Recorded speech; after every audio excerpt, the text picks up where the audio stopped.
কি নিয়ে এসছো মাম? কত টাকা নিয়েছে? কত নিয়েছে? কত নিয়েছে? কত টাকা নিয়েছে?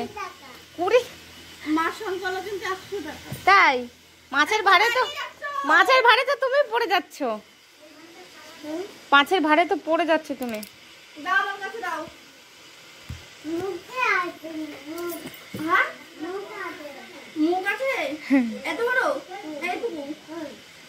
আজকে সকাল থেকে শুরু হয়ে গেছে ধান ওড়ানো। অনেক ধান রয়েছে যেগুলো উড়ানো হয়নি। ধানের ভিতরে কিন্তু চিটে হয়, সেই চিটেগুলো উড়িয়ে ফেলে দিলে তাহলে ধান সিদ্ধ করার সময় যে উপর থেকে জলের উপরে চিটে ভাসে না, তখন ফেলতে হয় না, আর নোংরাগুলো একেবারে পরিষ্কার হয়ে যায়। আমাদের যেরকম বাড়িতে এইভাবে ঠাম্মা করতো সেইভাবে মাও করে, আর আমরাও তাই দেখে দেখে শিখেছি এখন। চলো চলো চলো চলো, দাও কেটলি আমার কাছে দাও, কেটলি আমার কাছে দাও। ও তোমার কাছে থাকবে, আর তুমি শুদ্ধ আবার কলে উঠে গেলে বলো সিন নাই কোনো।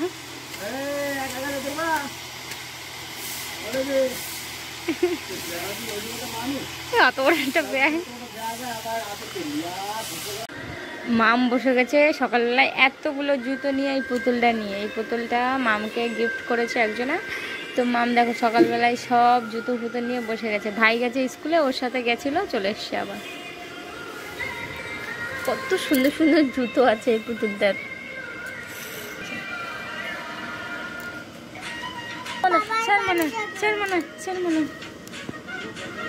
ডাকে বদি। পুতুলের চুলটাও বেঁধে দিলাম সুন্দর করে, আর চুলটা খোলা ছিল। মুখটা খুব সুন্দর, কিউট একদম।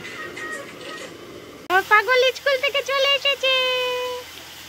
ওই জায়গায় বসে থাকো, তোমাকে দেখতেই পাবো না।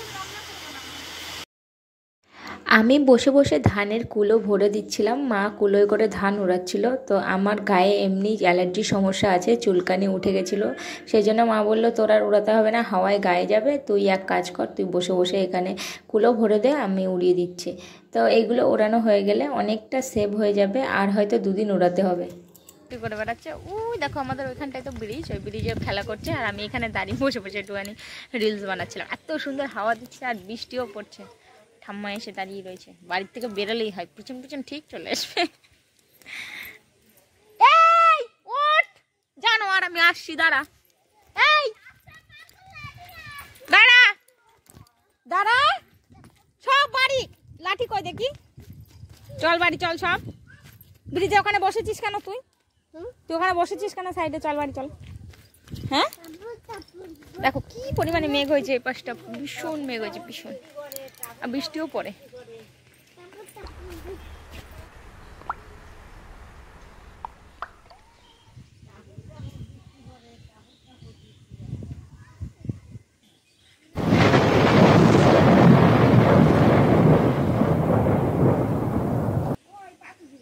জামা কাপড়গুলো তুলে নিয়ে যাই, সব বৃষ্টিতে, বৃষ্টি এসে গেছে পুরো একদম, এখন হালকা পাতলা পড়ছে, যা সবজি সব ভিজে গেছে। ধান যা আমাদের দরকার ছিল সেগুলো সব সেদ্ধ করা হয়ে গেছে, এখন ওইখান থেকে 5 বস্তা ধান সেদ্ধ হবে। আর এই যে সব এগুলো ধান রয়েছে এখনো, জামা কাপড়গুলো এনে আমি এগুলো এখানে রাখলাম, এগুলো স্কিপ করে। বাদ বাকি সব ধান, আজকে 10 বস্তা ধান উড়ানো হয়েছে সকালবেলায়। আজকে এই বাড়িতে আমাদের লাস্ট ব্লগ, কালকে সকালে আমরা ও বাড়ি। আর আজকে ভোরবেলা যাবো যেহেতু, সেহেতু ব্লগ বানানো হবে না, ওই জন্য এখনই বানিয়ে নিচ্ছি, আর বলেও দিলাম তোমাদের সাথে। সব ঘরে ধান আছে, সব ঘরে অ্যাভেলেবেল। এই ঘরে এগুলো সব উড়ানো ধান। এই যে ওই দেখো সব বড় বড় 70 কিলোর বস্তা, 70 কিলোর থেকে বেশি আছে। ও মাম্মি, এখানে রয়েছে, এইগুলো হচ্ছে আমার সিদ্ধ করা ধান, এইগুলো হচ্ছে আমার ধান যেগুলো আমি কিনেছি সেগুলো সব সিদ্ধ করা। আর এই ঘরেও দেখো প্রত্যেকটা ঘরে ধান আছে, সব জায়গায়, মানে ঘর এখন কোনো গুছানোর কোনো কথাই নেই, সব জায়গায় ছড়ানো ছিটানো আছে এরকম করে। পিপি বাড়ি চলে গেলে তুমি কান্না করবে তো, তাহলে তুমি যাবা? তুমি পিপির সাথে যাবা?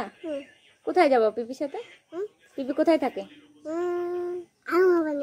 আমার বাড়ি থাকে। আমি কার মেয়ে? আমি কার মেয়ে? আমার মেয়ে। তোমার নামটা একটু বলে দাও তো, তোমার নাম কি? প্রিয়াংশু। কি বলে দাও? মন্ডল। আর তোমার পাপার নাম কি?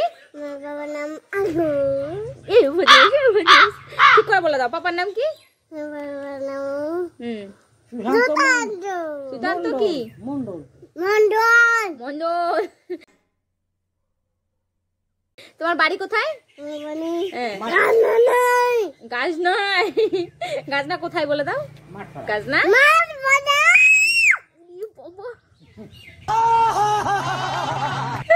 তোমার বাড়ি গাজনা মাঠপাড়া, তাই তো? হ্যাঁ, তাহলে দাদার নাম কি? তোমার দাদার নাম কি? আমার দাদার নাম মন্ডল।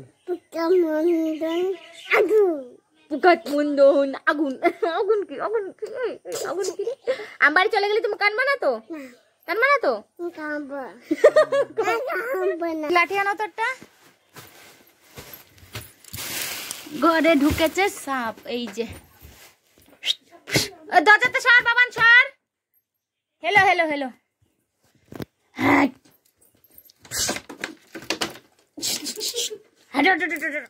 আমি শাশ্বতকে দেখে সাপ ধরা শিখে ফেলেছি কিন্তু। हेलो लो लो लो लो। अरे कहना क्या चाहते हो? लाइट हो, लाइट सही करे ना। এই বেরাও, ভয় পাচ্ছিস না নাকি রে? বেরাও। ও এই হেলো সব। আরে আবার ওর মধ্যে ঢোকে, আর মরে গেলাম রে। আবার ওর মধ্যে ঢুকতেছে। আমার ঠাম্মার আছে সাপের ভয় হলে জমবে, আর আমার ঠাম্মার ঘরে আগে সব ঢুকেছে। বের করে দিয়েছি, ঘরের থেকে বের করে দিয়েছি। বাইরে বাইরে খাটের বারান্দার খাটের ওখানে গেছে। আর হেলো সাপ ওতে কিছু হয়নি। দাদু কি যা করেছ করিস রে? কি করে তুই পড়ে যাস? তুই পড়ে যাস কি করে? হ্যাঁ পাগল।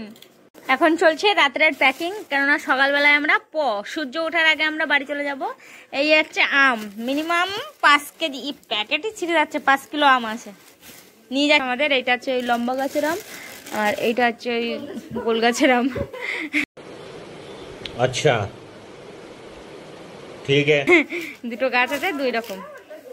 আর এই বাগে নেব টুল, আমার কাজের জন্য ওই টুল। মা আমাকে যেতে দিল না কিনতে, আর আমি মার টুল নিয়ে চলে যাচ্ছি। কিনে দিয়ে আসবে, তারপরে এটা পাঠাবো। মা করছে আচার প্যাকিং। আচার বানিয়েছে, মিষ্টি আমের আচার 1 বয়েম।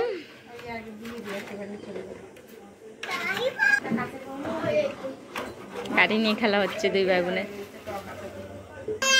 তেল বেশি দিতে হবে না, একটু আম দিয়ে দাও, আমি তেল ভরে নেবানি।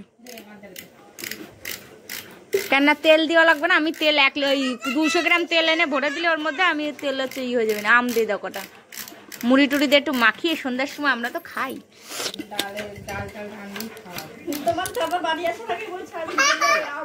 ও শেষ, ও বাড়ি আসলে ও সবকিছুর সাথে খায়। ওর সব শেষই রাম। জামা প্যান্ট কই তোমার? আমাদের আমরা এই যে ব্যাগটা গোছানি হয়ে গেছে, তোমার জামা প্যান্ট গোছাতে হবে তো। কানবা না তো? আমার সাথে যাবা তো তুমি? হ্যাঁ, তাহলে একটু কান্না আসবে না। দিদি আর ভাই দুজনে খেলা করবে, তাই না? দিদির স্কুলে এখনই জামা টামা খুলছে। হ্যাঁ, বন্ধু আছে অনেক। সব কিছু প্যাকিং কমপ্লিট হয়ে গেছে, এখন আমরা ঘুমাতে যাব। রাত্রে খাওয়া দাওয়া করে উঠে সবাই বসেছি, আর বাবান আর আরাধ্যার তো খেলাই শেষ হয় না। তো বন্ধুরা, আজকের মতন ব্লগটা এখানেই শেষ করছি। কালকে আর আবার কলকাতা থেকে ব্লগ শুরু হবে। তো যাই হোক, গ্রামের ব্লগ শেষ এখানে। ভালো থেকো, সুস্থ থেকো, তোমাদের নিজেদের খেয়াল রেখো। আজকের ব্লগ এখানেই শেষ। Tata, bye bye.